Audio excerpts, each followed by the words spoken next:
the other behaviors to cultivate intentional environments? Number 2 would be this word, targets. Number 1 was telling. Number 2 is targets. And here's what that means. We evaluate everything we do, events and programs, all of our environments and gatherings. We evaluate everything we do to ensure it is well planned, organized, and it supports the vision of the church. Success in this area would require that every environment that is created, digital or corporate, a team environment or a group environment, etc., they have identifiable desired outcomes. And I'm going to use the word target. It has a target. It has a picture of what the target is, an identifiable desired outcome. What do we want to accomplish? And if one does not exist, the environment isn't created. And if one doesn't exist, the environment is eventually expired or it's eliminated. So success would require essential planning that focuses on the desired outcomes for each of these environments, how these outcomes help achieve the mission. It would also require every environment created is evaluated through the lens of desired outcomes. So we take this target and we start to evaluate everything that is happening in every environment, and we say, did this actually accomplish the vision or the mission, the target, the discernible, identifiable, desired outcome, or did it not? If the environment is to be phased out, it's because it has been assessed not to support the articulated vision or mission of the church. If the environment is to be recreated, the lessons are subsequently applied. If we're going to do this environment again, we take the lessons that we learned during the evaluation, and of course, we look through the lens of these targets and say, did we accomplish the targets?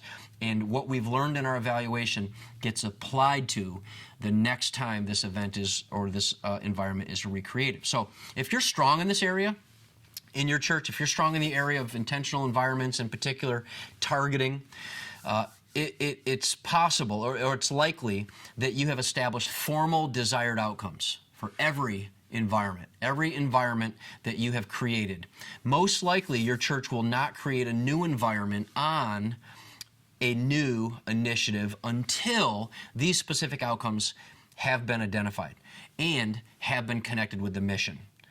Only after they've been identified, connected to the mission and the vision, then a new environment will be created or continue. It's also likely that formal evaluations based on the desired outcomes are conducted regularly. There's a routine or a rhythm of evaluation, and that routine and that rhythm is happening on a regular basis, and they are formal evaluations. That's what it would most likely be like if you are strong in this area. Now, if you're a church that's kind of mediocre in this area of targets, it may be true that there are informal or inarticulate desired outcomes. They're kind of articulated, they're not very clear, they're not very formal, and some or most of the environments that are created specifically, or most likely your church will create new environments or take on a new initiative without first identifying what do we want to accomplish? What is this environment? What is the desired outcome?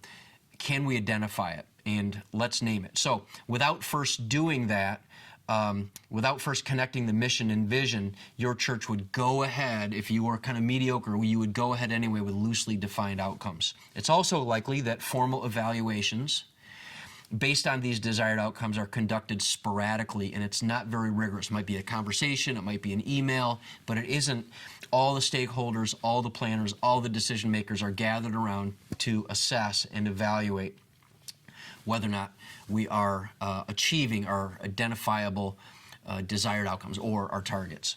Now, if your church is weak in this area of intentional environments, specifically the target aspect, then you may not have identified any desired outcomes. You don't really know what you're trying to accomplish. You're not sure how one thing is different from the next in terms of what the target is.